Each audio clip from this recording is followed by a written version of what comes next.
주 안에서 사랑하고 축복합니다. 서로 인사하겠습니다.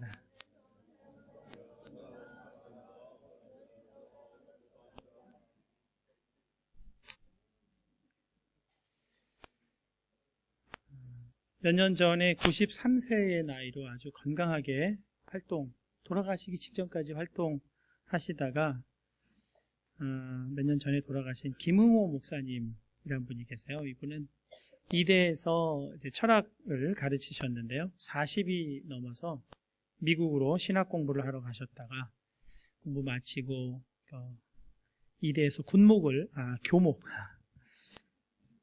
이대에서 네, 교목을 역임하시고 또 이대 교회를 설립하셔서 많은 사람들의 관심과 참여를 좀 하게끔 하셔서 좋은 예배를 이끄시기도 했습니다. 그분이 인생의 성숙함의 과정에 대해서 말씀을 해주신 적이 있는데요. 그 과정을 4가지로 말씀을 하셨습니다. 과학, 철학, 종교, 예술, 그렇게 성숙함의 단계에서 알게 되는 것을 그렇게 말씀을 하셨어요. 본인은 30대에 과학을 공부했고 40대에는 철학, 50대에는 종교, 60대에 이르러서 예술에 눈이 띄게 됐다. 그렇게 말씀하시는 겁니다. 이렇게 각 나이대에 해야 할 공부가 있다는 뜻이기도 하지만 그 나이대가 돼야 그것이 공부가 되고 거기에 눈이 열린다는 그런 이야기이기도 하겠습니다. 그러시면서 교회에 다니면 이 4가지를 매주 공부하게 된다. 그렇게 얘기를 하셨어요. 교회에 오면 음악이 있습니다. 오늘 찬양대도 아주 좋은 음악을 연주해 줬는데 음악은 과학과 관련이 있죠. 수학과 긴밀한 관련이 있습니다.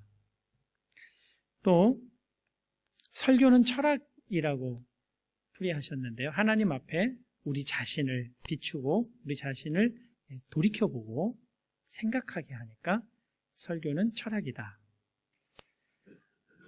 종교는 기도죠. 눈에 보이지 않는 영원한 세계, 영적인 세계와 관계를 맺게 하는 그것이 기도인데요. 그 매주 있잖아요. 또 교회에는 예술이 있다는 겁니다. 아쉽게도 우리 개신교회는 예배당 자체가 예술로 비춰지지는 않죠. 그러나 기독교 역사 전체적으로 보면 예배당 자체가 예술 공간으로 여겨집니다. 그래서 예배당에 들어갈 때 느껴지는 그런 예술적인 그런 느낌을 경험을 하게 된다는 겁니다. 그래서 기독교 신앙 안에 교회를 다닌다고 하는 것으로 인생에 필요한 인생을 더욱 성숙하게 해주는 과학, 철학, 종교, 예술을 계속 경험하고 배우게 된다는 겁니다. 물론 교회에 다니는 목적이 이걸 배우려는 건 아니겠죠. 주님을 만나고 주님과 새로운 관계를 계속 깊어져 가게 하는 데 궁극적인 목적이 있지만 이 목적 외에 이런 부수적인 좋은 이점도 있다. 그렇게 이해가 되겠습니다. 그러니까 여기 교회 나오시는 분들 중에 아직은 내가 예수님이 잘 안 믿어지고 예수님과의 관계가 아직 분명하지 않은 것 같고 그렇다 하시더라도 교회에 나오는 유익은 충분히 여러분 누리실 수 있다. 그렇게 좀 생각이 됩니다. 그 중에서도 다른 것에는 없는 것이 저는 기도다. 그렇게 여겨집니다. 기도는 다른 어떤 곳에서도 찾아볼 수 없는 종교만이 가지는 독특한 경험입니다. 과학도 철학도 예술도 모두 눈에 보이는 것들을 다루지만 기도는 눈에 보이지 않는 세계와 관계를 맺게 합니다. 그런 점에서 기도는 참 어려운 것 같습니다. 우리가 일상적으로 만나는 일들은 다 눈에 보이는 일들이죠. 그 눈에 보이는 일들을 과학적 관찰, 또 철학적 분석, 예술적 승화 이렇게 하는 일, 이것도 열심히 노력하고 공부해서 되어지는 일이긴 하겠지만 기도는 더 어려운 것 같아요. 눈에 보이는 것을 눈에 보이지 않는 세계로 연결시킨다는 것, 이게 참 어려운 일인 것 같습니다. 그 어려움에 관해서 예수님이 누가복음 17장에서 환난의 때를 만나는 사람들에 관해서 말씀하시면서 이 이야기를 하고 있습니다. 누가복음 17장 26절에서 30절까지의 말씀인데요. 노아의 때에 된 것과 같이 인자의 때도 그러하리라.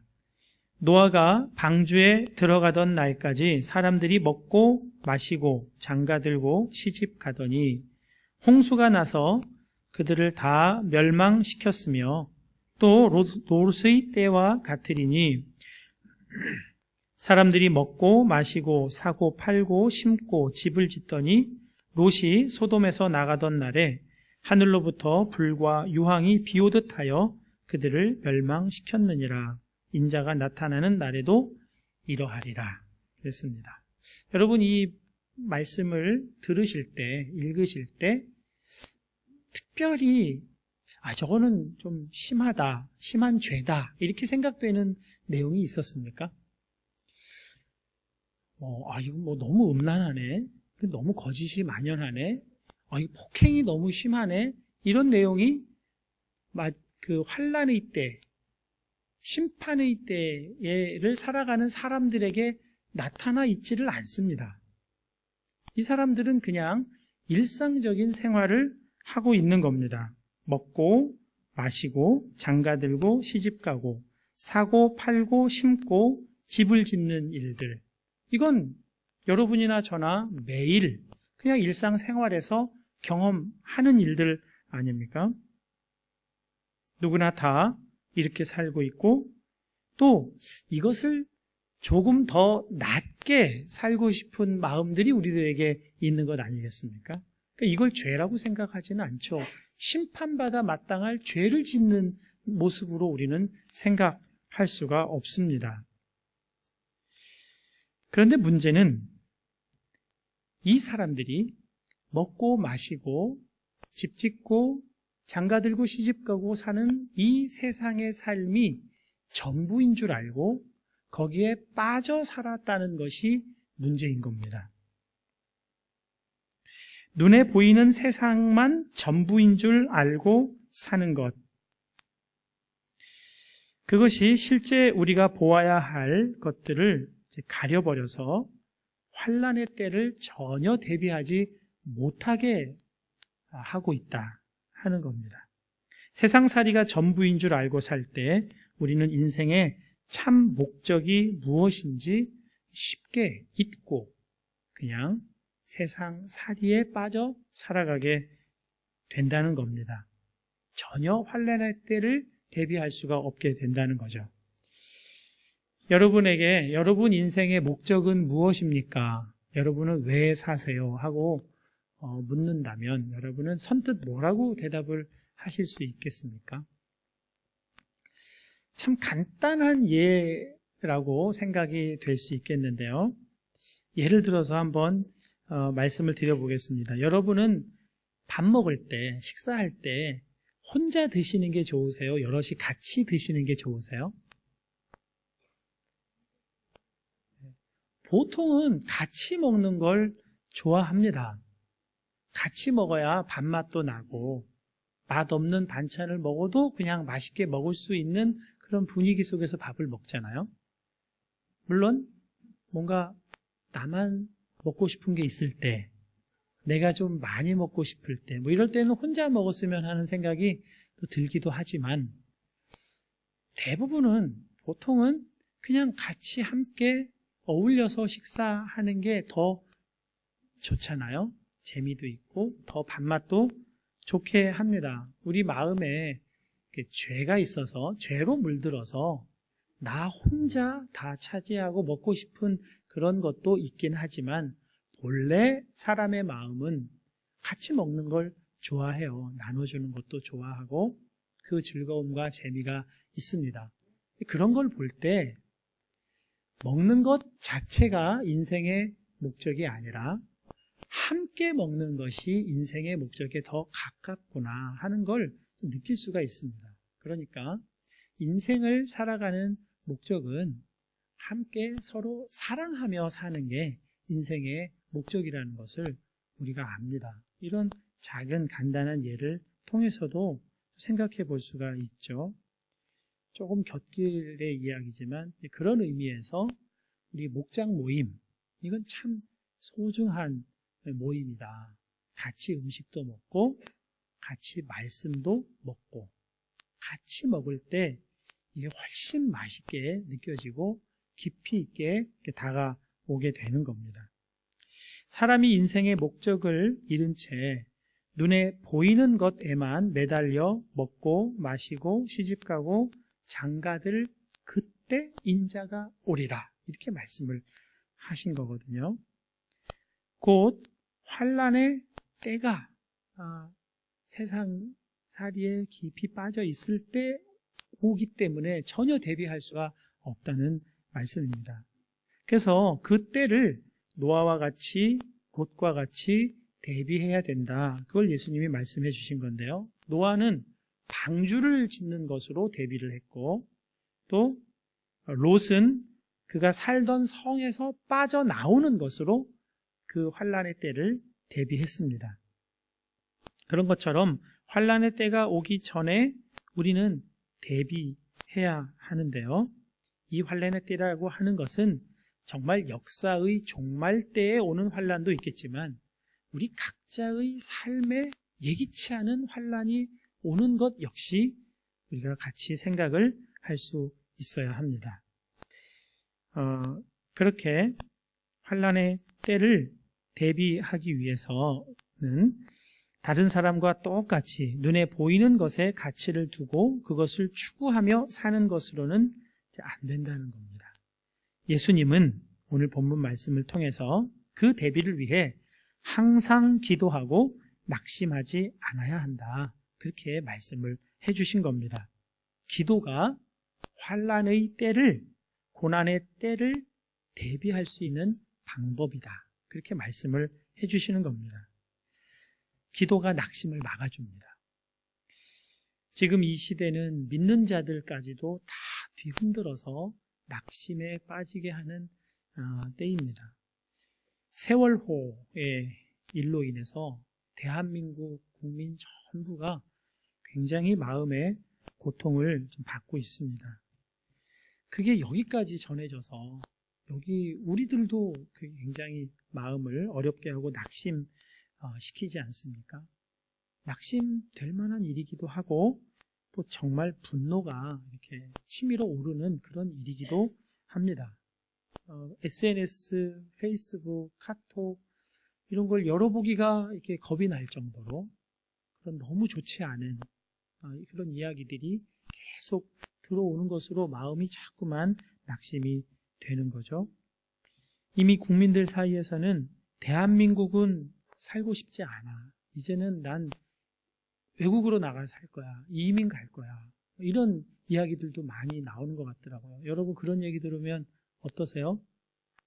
오지 마, 여기도 그렇게 만만한 데는 아니야, 올 거 없어, 그냥 거기서 참고 살아, 그렇게 얘기해 주고 싶지 않으세요? 어쨌든 그런 대한민국 전체가 영적인 집단적인 우울증 상태에 좀 들어가 있는 것 같아요. 음식 장사가 정말 안 된다고 합니다. 뭐 돌잔치를 한다거나 무슨 회식을 한다거나 이런 거 예약했던 것들을 다 취소한대요.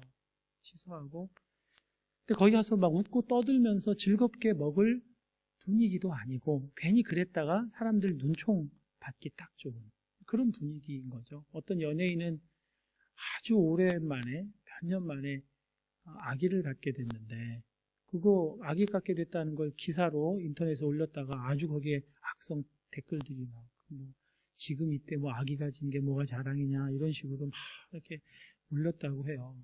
그럴 정도로 분위기는 그런 상황이고 많이 마음들이 좀 어려운 상황인 거죠. 이런 일이 있을 때마다 왜 대한민국은 제대로 책임지는 사람이 없을까? 책임을 지려는 그런 사람은 왜 이렇게 보이지 않는 걸까?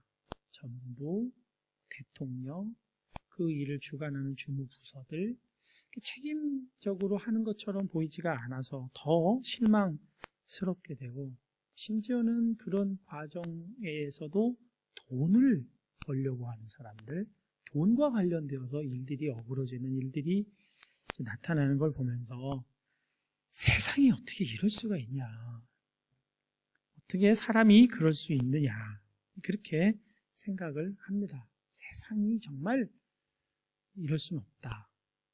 그런데 여러분, 정말 세상이 이럴 줄 우리는 몰랐을까요? 하나님이 우리에게 진리의 말씀을 해주셨습니다. 요한 1서 2장 15절에서 17절 말씀인데요. 이 세상이나 세상에 있는 것들을 사랑하지 말라. 누구든지 세상을 사랑하면 아버지의 사랑이 그 안에 있지 아니하니, 이는 세상에 있는 모든 것이 육신의 정욕, 안목의 정욕, 이생의 자랑이니 다 아버지께로부터 온 것이 아니요 세상으로부터 온 것이니라. 이 세상도 그 정욕도 지나가되 오직 하나님의 뜻을 행하는 자는 영원히 거하느니라. 이 세상이나 세상에 있는 것들을 사랑하지 말라, 그렇게 이미 하나님은 말씀을 해주셨어요. 세상이나 세상에 있는 것들을 사랑하지 말라는 건 세상에 있는 것을 추구하고 거기에 기대하고 그러지 말라는 의미로 우리는 이해를 해야 되겠죠. 왜 세상을 사랑하지 않아야 하나요? 세상에 대한 기대, 세상에 대한 추구, 왜 하지 말아야 할까요? 요한 1서 5장 19절 말씀입니다. 또 아는 것은 우리는 하나님께 속하고 온 세상은 악한 자 안에 처한 것이며, 세상은 악한 자에게 속해 있다는 겁니다. 그러니까 세상은 본래 악해요. 악한 곳입니다. 세상에 대해서 그러니까 기대할 것도 없고 추구할 것도 없는 거죠.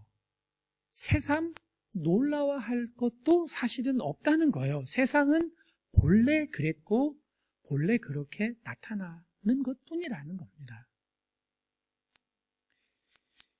세상이 왜 이러냐, 어떻게 이러냐 하는 마음에 어느새 우리도 모르게 세상에 대한 기대가 은밀하게 들어와 있다는 것을 우리가 깨달아야 되는 거예요. 세상은 본래 그런데라는 걸 우리도 사실은 다 알고 있었잖아요. 근데 세상에 대해서 실망스럽다, 세상이 어떻게 이러냐, 이런 건 세상에 대한 기대가 어느새 내 속에 숨어 들어온 결과인 겁니다. 세상은 본래 그래요. 낙심할 것도 없는 데가 세상인 겁니다. 세상만 그렇습니까? 사람도 그래요. 사람에 대해서도 마찬가지입니다. 교회 안에서는 그렇지 않은가요? 세상과 교회로 나눌 수는 없어요. 세상과 하나님으로 나누는 겁니다. 세상에 속했느냐, 하나님께 속했느냐.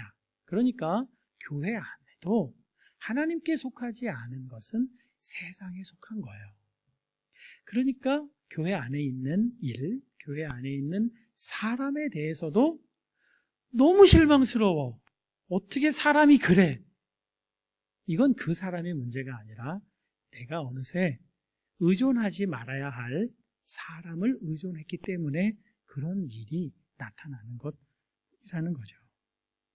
여러분의 자녀, 여러분의 부모님, 아내, 남편 믿을만 하세요?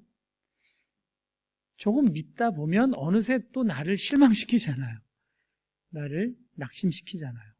믿을 만한 대상은 사실 없습니다, 사람은. 그래서 여러분도 많이 들어서 아시는 것처럼 사람은 믿을 대상이 아니라 사랑해줘야 할 대상인 것 뿐이잖아요. 근데 사랑해줘야 할 대상을 참 안 믿는다는 게 어려워요.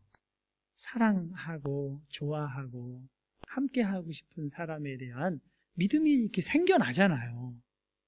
근데 사람은 여전히 믿을 대상, 의존할 대상은 못 된다는 거죠.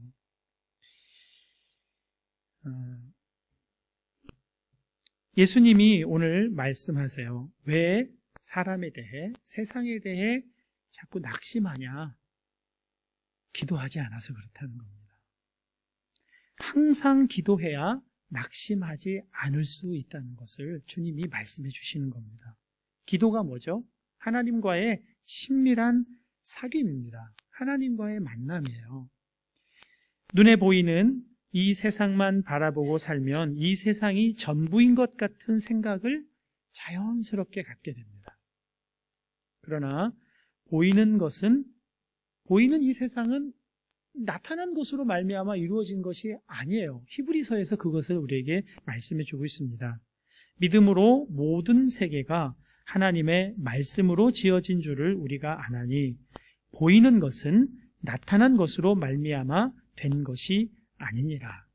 보이는 이 세상이 전부인 것처럼 우리가 세상에 실망하지 않고 낙심하지 않고 살아갈 수 있는 길은 눈에 보이지 않는 세계, 그 하나님께 눈이 열리고 감각이 생길 때 가능하다는 겁니다. 세월호에 대해서 잠깐 언급을 했지만 낙심하지 않아야 된다는 얘기지 관심조차 갖지 말고 아무 말도 하지 말고 그런 얘기를 하는 건 아니에요.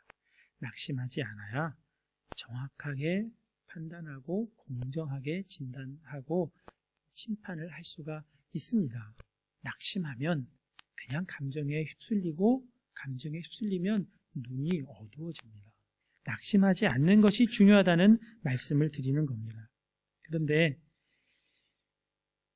그렇게 하지 않기 위해서 우리가 할 일은 기도하는 일이라는 겁니다. 기도로 보이지 않으시나 실제 하시는 하나님, 정말 실제로 살아계시는 그 하나님과의 친밀한 관계를 계속 지켜가는 사람은 이 보이는 세계로 인한 실망과 낙심을 많이 줄여가면서 살아갈 수가 있다는 겁니다. 그런데 그 기도가 쉽지가 않아요. 기도가 참 어려워요. 이미 낙심 상황이 되면 정말 기도하기가 어렵습니다. 기도해서 뭐해? 이런 마음이 먼저 들어오기 때문에 그래요. 오늘 예수님이 비유로 말씀해 주신 이 과부의 상황이 되어버리면 기도하는 일이 정말 어렵습니다. 옛 이스라엘의 과부들은 참 사정이 딱했죠.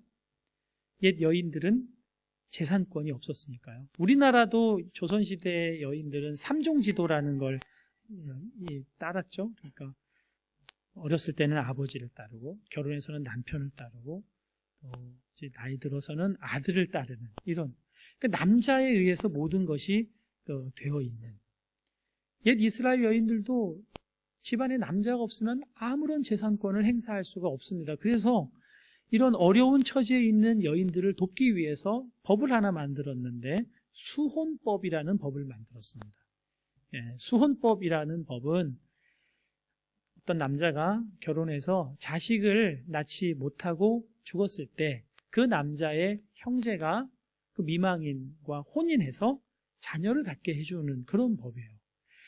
참 되게 이상하잖아. 요즘 그렇게 하라고 그러면 누가 그렇게 하겠어요? 근데 옛날에는 그렇게 하지 않으면 홀로 된 여인이 살아갈 방법이 없으니까 그렇게 형제가 시아주버니가 이렇게 아이를 갖도록 해주는 그런 법을 미궁책이지만 갖게 된 겁니다.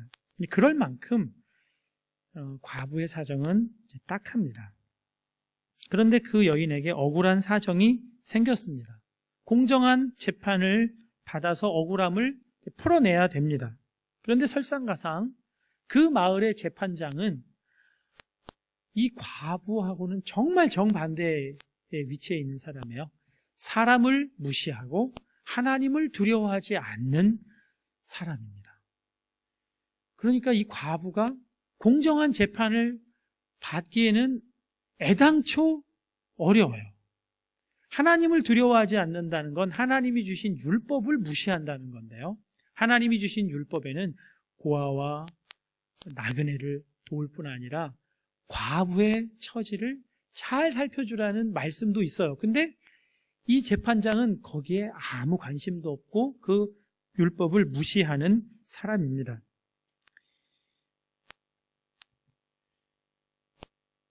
그러니까 이 재판장과 과부, 이 과부의 송사, 이건 전혀 해결할 수 있는 그런 상황이 아니라는 것을 우리가 생각해 볼 수가 있습니다. 그런데 이 과부는 그의 송사에 관한 청원을 포기하지를 않아요.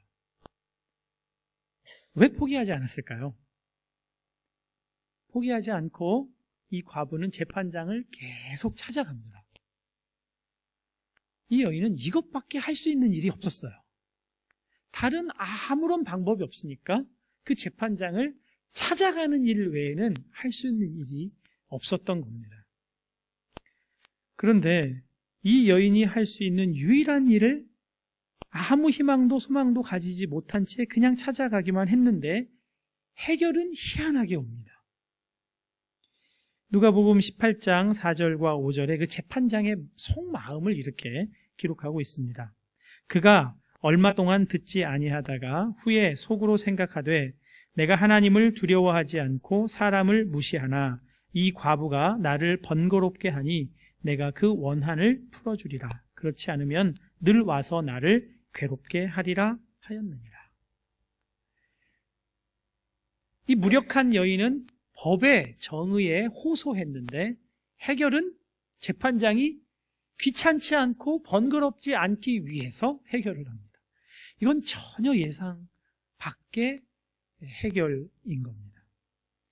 예수님이 말씀해 주신 이 이야기는 비유죠.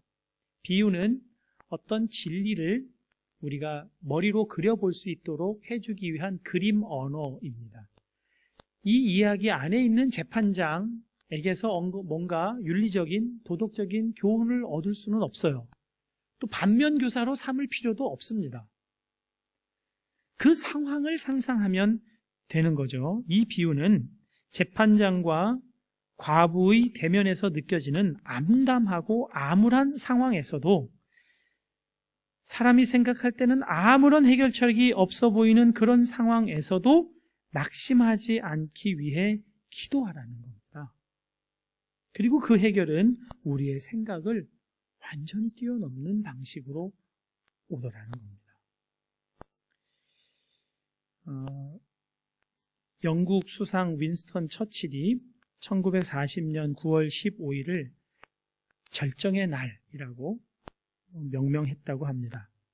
그날은 영국이 독일과의 공중전에서 특별한 승리를 거둔 날이기 때문에 그렇다는 겁니다.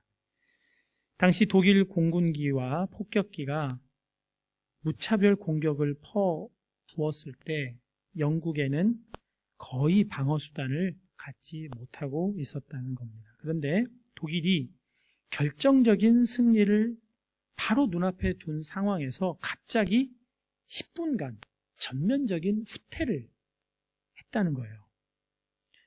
아무 이유를 알 수가 없는 채로 전면적인 후퇴를 했습니다. 당시 영국의 공군 전투부대 사령관이던 공군 대장 다우닝이라고 하는 사람은 전쟁이 끝난 뒤에 이 날을 되돌아보면서 이건 하나님의 특별한 개입으로 마땅히 일어나야 할 사건의 흐름을 바꾸어 놓은 엄청난 일이었다라고 글을 남겼다고 합니다. 그런데 이 일과 관련하여서 리스 하월즈라고 하는 중보기도자의 책에 이 일과 관련한 이야기가 또 나옵니다. 당시 웨일즈 성경대학 학장이었던 리스 하월즈가 처칠 수상에게 2차례에 걸쳐서 온 교회와 온 국민이 기도하는 날을 선포해달라. 공습이 있게 되면 온 나라가 기도해야 된다. 이렇게 청원을 넣었다는 겁니다. 그리고 본인은 그 신학교 교직원과 학생들이 학교 강당으로 이제 모여서 그 학생들을 모아서 매일 아침 1시간, 또 점심 후에도 1시간, 저녁 7시부터 자정까지 기도했다는 거예요. 공습이 있을 때면 더 열심히 기도했다는 겁니다. 독일 공군이 이유 없이 후퇴하던 9월 15일 그 기도회를 인도하기 직전에 이 리즈 하월즈가 사람들에게 했던 말이, 메시지가 남아 있습니다. 잦은 공습으로 마음이 흔들리는 분이 계십니까?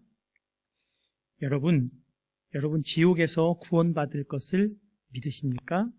그렇다면 이 공습에서도 구원받을 수 있음을 왜 믿지 못합니까? 우리가 만일 이때에 믿음으로 하나님께 나아갈 수 있다면 낯이 속에서 역사하는 마귀의 체제는 오래지 않아 종말을 고할 것이며 고귀한 생명들을 보호하시기 위해 하나님은 전쟁의 흐름을 바꾸시는 일을 행하실 겁니다. 이렇게 메시지를 전하고 그날 기도했다는 겁니다. 기도의 능력이 나타났죠. 종교는 전쟁에 가담하지 않죠. 전쟁은 정치와 전투력으로 하는 것인데 기도가 전쟁의 흐름을 바꾸는 이런 놀라운 일이 일어난 겁니다. 리즈 하월즈는 그런 전쟁의 상황에서 사람들이 보기에는 아무것도 아닌 것처럼 보이는 기도를 하자고 그렇게 얘기를 했다는 거예요. 수상에게 전투력을 증강시키자, 이런 조언을 한 게 아니라 전 국민이 기도하게 합시다.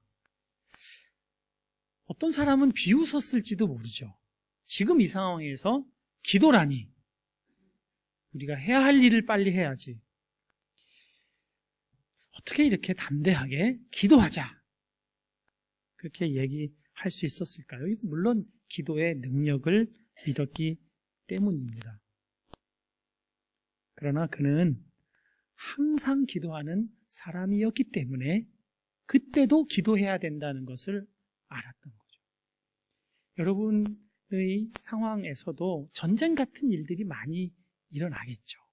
어렵고 정말 암담하고 이건 뭐 해결할 길이 없어 보이는 그때에 기도해야지, 그 생각이 든다면 이건 정말 놀라운 겁니다.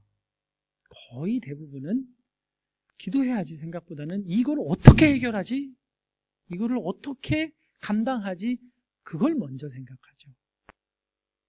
그런 어렵고 눌리는 일이 생겨도 기도해야지, 이 마음은 항상 기도하는 사람이 아니면 그 마음이 생겨날 수가 없는 겁니다. 이미 그 상황에 눌리고 나서는 정말 더 기도하기가 어렵습니다. 그런데 그 상황에 눌리는 것도 은혜입니다. 눌려봐야 기도하지 않았구나, 이젠 기도해야지, 이젠 기도로 살아야지, 그걸 알게 되니까요. 어렵고 힘든 일, 이제는 와도 난 기도할 거야, 그렇게 우리의 마음을 바꾸어 갈 수가 있는 것 아니겠습니까? 도저히 기도할 수 없을 것 같은, 기도 생각도 안 날 것 같은 그런 상황에서도 기도하고, 별 아무 일도 없이 그냥 평범한 날인데도 기도하는, 항상 기도하는 사람이 환난의 때를 대비할 수가 있다 하는 겁니다. 주님이 말씀하십니다. 하물며 하나님께서 그 밤낮 부르짖는 택하신 자들의 원한을 풀어주지 아니하시겠느냐? 그들에게 오래 참으시겠느냐? 내가 너희에게 이르노니 속히 그 원한을 풀어주시리라.